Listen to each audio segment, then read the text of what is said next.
Welcome to the Duster and Bender Show. Like to start by thanking our new subscribers to our channel, and make sure you like and subscribe to our channel if you like some of the passes we're dishing here, the saucer passes we're tossing out. Would like to start today by explaining a little bit about what a duster and a bender are for those that don't know. A bender is one of those hockey players that doesn't skate real well, and his legs tend to bend underneath him as he skates. So this is Bender over here in front of the Blue Jackets logo. Hello, welcome. I'm Duster. A duster is a hockey player who's also not very good skater. That sits on the end of the bench and may get in at the end of a 6-0 game or a 6-1 game or a 7-1 game, something like that. May get in for one shift at the end of the game. But his main job is just to keep the dust off the bench by sitting on the end of it. So that's where we got the names Duster and Bender from, and I'm Duster, and Bender's joining us from his Blue Jackets logo there. So, Bender, what were your thoughts on tonight's game? Well, obviously I'm disappointed that we didn't get a win. It really looked like the hangover from the 5 overtime record-setting game. Really, got their legs turned to jello a little bit. They didn't quite have the jump that they normally had, and you really saw it towards the end of the game that Tortorella was throwing on mixed lines with players who had energy, could bring it, and it wasn't a terrible game. It just the pucks didn't bounce the way they should have, and Tampa was opportunistic. I mean, they took advantage of the turnovers that were in our defensive zone, and when you got skilled players like they do in Tampa, it's gonna happen. So I expect a total rebound game in this next game. I think it's going to be a bit more high scoring. I think that they're going to get their legs underneath them again, and Korpisalo won't have to, he won't have to stand on his head to win this next game. Yeah, I agree. We just seemed a little listless tonight, and even Jean-Luc Grandpierre, the hyphenator, after the game on the post game mentioned it that this seemed like the game that should have been the one after the 5 overtime game, because they did. They looked a step slow on everything. And, yeah, I noticed that right away, when Torts dropped Foudy and Foligno down to the 4th line and brought Bemstrom up to the 1st line and moved Robbie up in the lineup. And I had told my wife not 5 minutes before Robbie's goal that I just love to watch him play. And I wish the kid had better hands, because he's a smart player.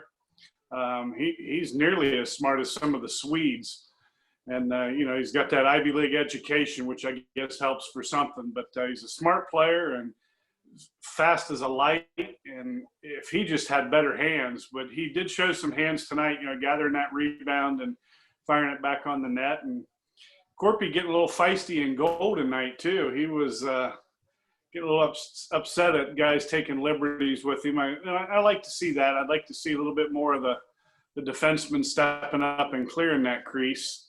But I know there's kind of a fine line there. It's tough to do and not get called for a penalty. And that's some big boys that Tampa's got there that they tend to put in front of the net with Paquette and I can't think of his name, the guy that used to play for St. Louis. Oh, Maroon? Patrick Maroon? Maroon. Yeah, I think that Dubois is turning more. I want to call him the bucket remover. He has spent the last couple of games removing the helmets of those individuals in the crease. He rips that right off their head. They don't even know who did what. They never go back to the film. And he's always – him and Sergachev has something special going on. If they weren't dating, I would think that they would be roommates, with as much love as they have going on between them. They are not happy. They're not a happy couple, whatsoever. It was a good game. And again, you were talking about Robinson. I think that his hands will catch up with his speed. At some point, he gets overexcited, sometimes surprised that he springs, some of the plays that he does. But he had a sensational play there when he collected his own rebound and went back in and scored. That was a good goal. I would like to see somebody like a Gerby in this. In this particular game, his energy, sparks a lot of energy with the other players, and maybe we'll see him in the next game. Well, I know Gerby's feeling still a little bit of the repercussions of the hit he took a couple games ago there in the 5 overtime game. So him and Cam are unfit to play list, but yeah, it would be nice to have them back.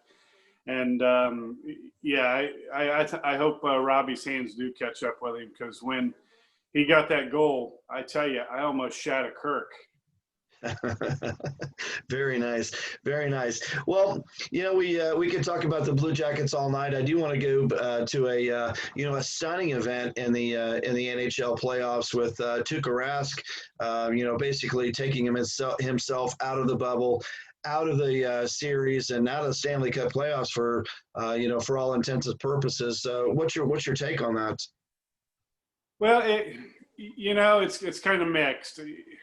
I'd love to see these guys, and I've been missing sports for so long, and missing hockey especially, that it's nice to have hockey back in full force. And I want to see the best players do their thing. But as someone who's always made his faith, family, finances in that order type of a deal, I understand completely. The guy's going home to like a 2 or 3 day old baby and 2 young daughters at home, and you know what? Family first, and I can't say I blame him for that.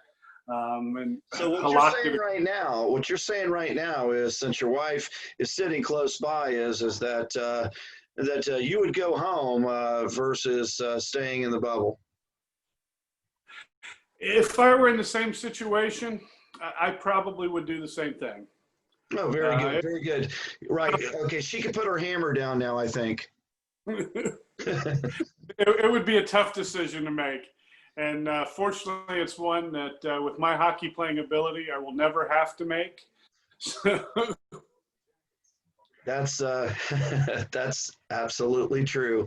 I did have that faux discussion with my significant other tonight, and she felt like it would be a great vacation for me being away for 3 months. So I don't know, to each his own, I guess, to each family. The kid said, "Hey, Dad, we miss you and everything, but we would see you on TV."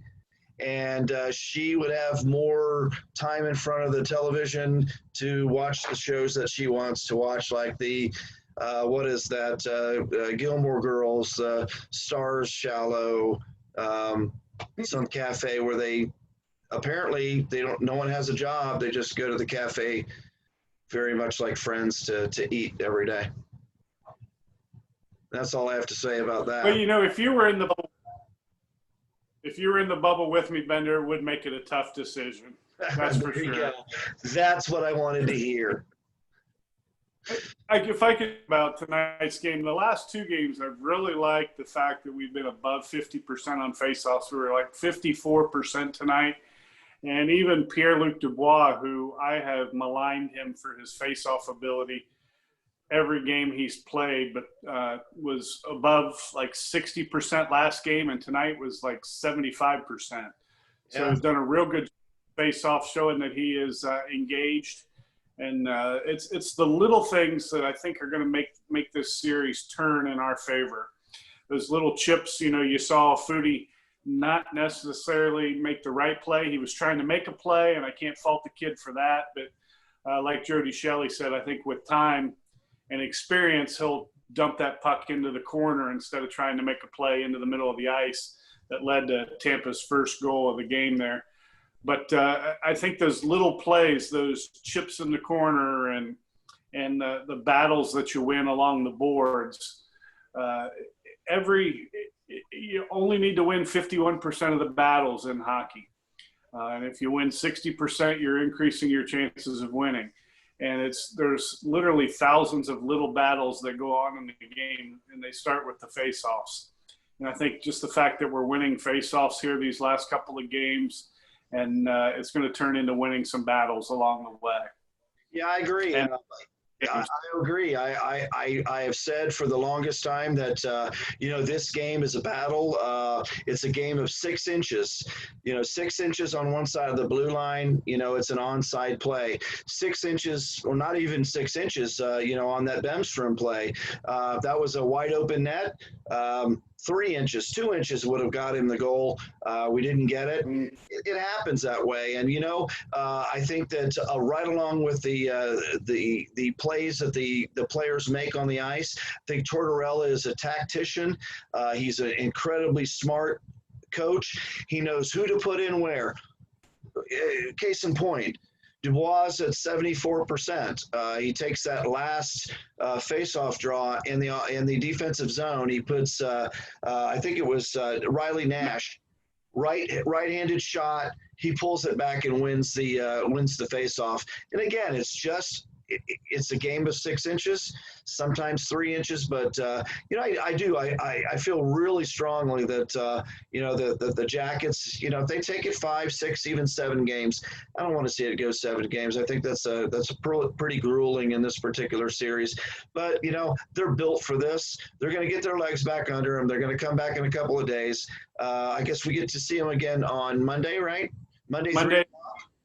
3 o'clock, another afternoon game. I feel like we're almost watching spring season baseball. Yeah, a lot like that. And while we're on the Riley Nash subject, was that a snipe by him or what? I mean, right over the glove side shoulder. And that was a nice shot. That was a goal right there. He played a heck of a game too, and I think that the grit of the Columbus Blue Jackets, it's going to take him over. And Tampa Bay is not a pushover team. This is not the same team of last year.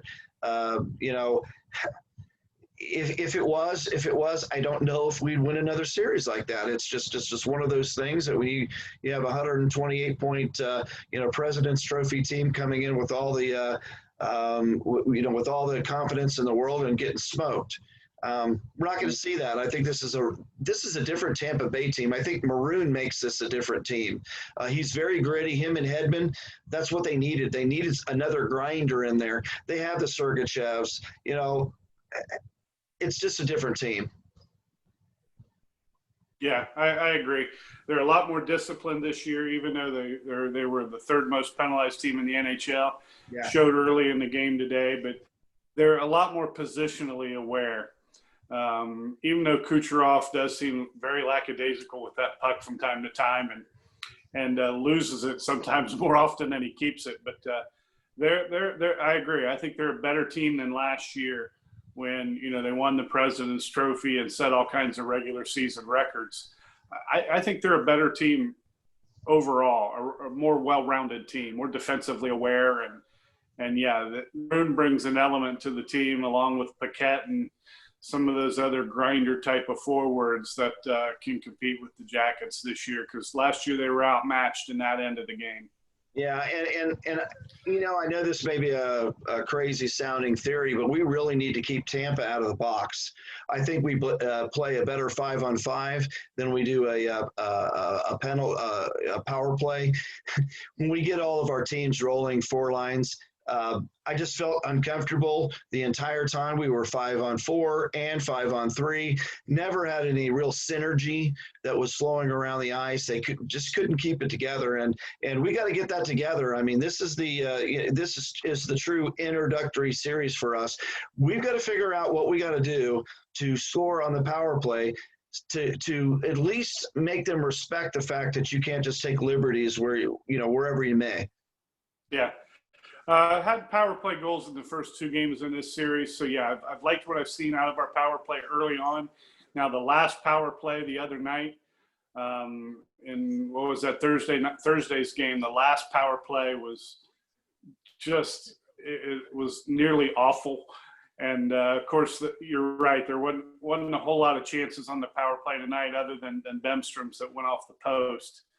Was probably our best power play chance tonight. But, yeah, we need to do something to get that going. Maybe we can decline the penalties. Right. Yeah, I'd like to see that. And again, I mean, every team goes through these droughts. I've seen it. Western Conference, Eastern Conference, every team goes through it. I've seen 0 for 32s where that they couldn't get anything done. They couldn't hold the puck in on the blue line. They turned the puck over. It's shorthanded goals, the whole 9 yards. We've had a shorty against us already. We need to we need to shore up. Whether we have to flip around some people on the lines, bring some energy on the lines, I don't know what it's going to take. Heck, I'm not a coach, nor am I a player. I just opine. Yeah, I just want to see something different because it's not working the way it is right now. Yeah, I agree. I think Paul McLean will get it straightened around. Back at it Monday. And by the way, you said you opine. I prefer to call it you wax rhapsodic. Oh, all right. I think we're going to see Bjorkstrand light the lamp on Monday.